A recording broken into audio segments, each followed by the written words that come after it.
Olá, seja muito bem-vindo. Nossa personagem de hoje é Maria I de Portugal. Foi rainha de Portugal entre 1777 e 1816, a primeira mulher a herdar o trono de Portugal. Dona Maria I revolucionou a rígida administração anterior, comandada pelo Marquês de Pombal, e foi apelidada de Mãe do Povo e a Louca. Mas antes de você conhecer essa história completa, eu peço que você deixe o seu like, faça a sua inscrição, ative o seu sininho, maratone. Nós temos vídeos ótimos por aqui e seria muito bom ter a sua companhia em todos eles. Compartilhe, chame um amigo para conhecer o canal e não se esqueça, quero te conhecer e saber a sua opinião lá nos comentários. E vamos ao vídeo. Dona Maria nasceu a 17 de dezembro de 1734, no Paço da Ribeira, em Lisboa, Portugal. Seu nome completo era Maria Francisca Isabel Josefa Antônia Gertrudes Rita Joana de Bragança. Foi a primeira filha de Dom José de Bragança, então príncipe do Brasil, e sua esposa, Mariana Vitória de Bourbon. A princesa Maria foi criada em meio a três irmãs, Maria Ana, Maria Francisca Doroteia e Maria Francisca Benedita, durante a opulência do reinado de Dom João V, seu avô. Com 3 anos, a princesa Maria já recitava versos em latim e cedo aprendeu castelhano, francês e latim. No dia 31 de julho de 1750, o rei Dom João V faleceu, tendo ao seu lado sua esposa Dona Maria Ana da Áustria, deixando como herdeiro da coroa o seu filho primogênito, Dom José. No mês seguinte, Dom José nomeou o Marquês de Pombal para seu primeiro-ministro. Quando seu pai subiu ao trono em 1750, como Dom José I, Dona Maria tornou-se sua herdeira presuntiva e recebeu os títulos tradicionais de princesa do Brasil e duquesa de Bragança. O casamento da princesa Maria foi planejado ainda no reinado de seu avô, quando o monarca pede dispensa ao Papa para casar a princesa com seu tio Dom Pedro. Após a morte de Dom João V, Dom José I retoma as negociações do casamento da futura herdeira ao trono.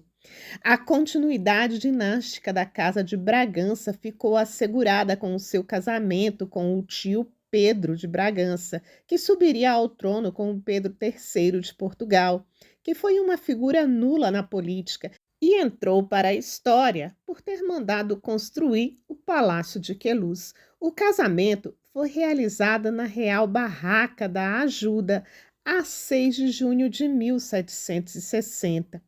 O que estava em causa era a própria sucessão da monarquia, já que, pela lei fundamental, uma mulher só poderia ser rainha de Portugal se o cônjuge fosse português. A escolha recaiu em Dom Pedro, irmão de seu pai, 18 anos mais velho do que a princesa. Do casamento da princesa Dona Maria com Dom Pedro, nasceram 6 filhos, mas apenas 3 chegaram à idade adulta. Dom José, o herdeiro aparente do trono, Dom João, futuro rei Dom João VI, Dona Maria Ana Vitória. O estilo oficial de Dona Maria I, desde a sua aclamação em 1815, foi Dona Maria, pela graça de Deus, Rainha de Portugal e dos Algarves, da Quem e da Além-Mar em África, Senhora da Guiné e da Conquista, Navegação e Comércio da Etiópia, Arábia, Pérsia e Índia, etc. Seu primeiro ato como rainha foi a demissão e o exílio da corte do Marquês de Pombal. Rainha amante da paz, dedicada a obras sociais, concedeu asilo a numerosos aristocratas franceses, fugidos do terror da Revolução Francesa.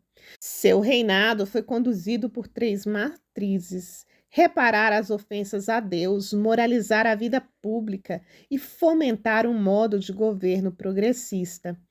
Era, no entanto, dada a melancolia e fervor religioso de natureza tão impressionável que, quando ladrões entraram em uma igreja e espalharam hóstias pelo chão, decretou 9 dias de luto, adiou os negócios públicos e acompanhou a pé com uma vela a procissão de penitência que percorreu Lisboa. O seu reinado foi de grande atividade legislativa, comercial e diplomática. Rainha muito católica, o que lhe garantiu o cognome de a Piedosa, estimulou as devoções à Imaculada Conceição e ao Sagrado Coração de Jesus, em honra do qual mandou construir a Basílica da Estrela em Lisboa.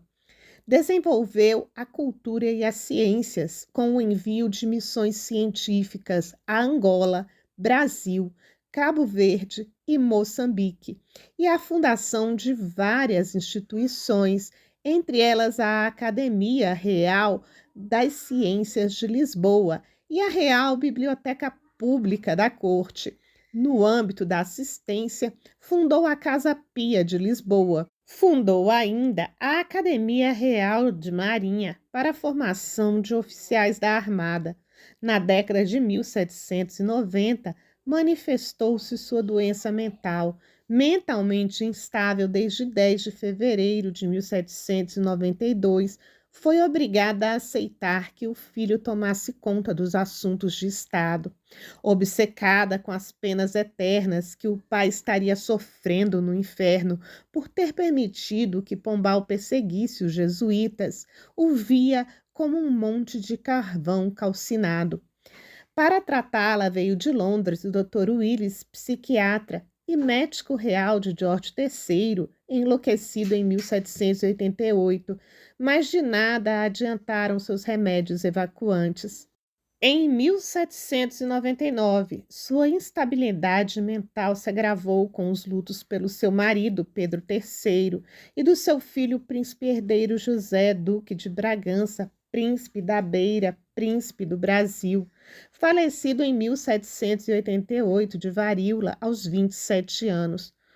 Com a marcha da Revolução Francesa e com a execução do rei Luís XVI da França na guilhotina, o terror se instaurou no coração da rainha.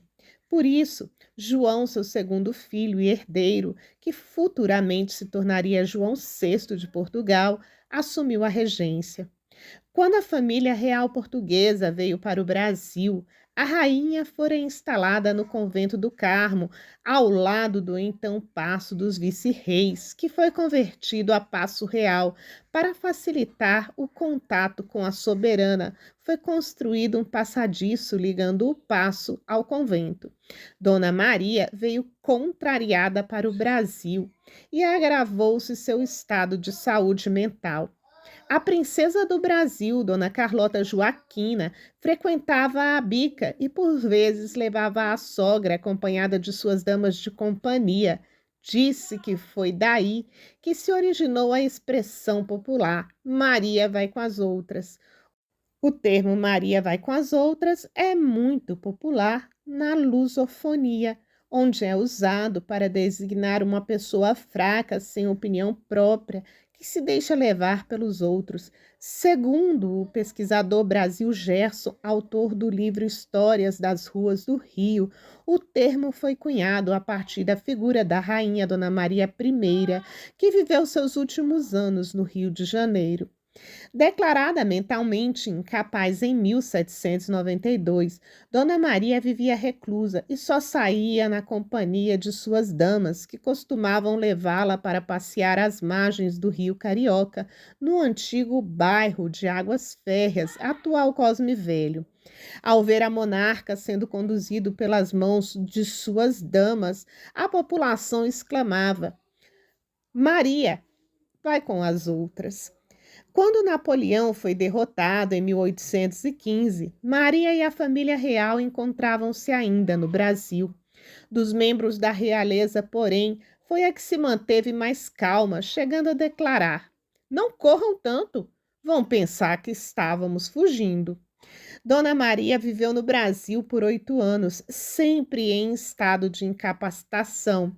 Ela morreu no convento do Carmo, na cidade do Rio de Janeiro, em 20 de março de 1816, aos 81 anos de idade.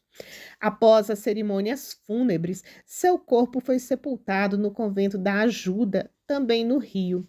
Com sua morte, o príncipe regente Dom João foi aclamado rei do Reino Unido de Portugal, Brasil e Algarves. Em 1821, após o retorno da família real para Portugal, seus restos mortais foram translados para Lisboa e sepultados em um mausoléu na Basílica da Estrela, igreja que ela mesma mandou erguer. Segundo estudos da historiadora Mary Del Priore, a loucura da soberana é contestada. Del Priore garante que ela era vítima de profunda depressão, na época confundida com melancolia e insanidade.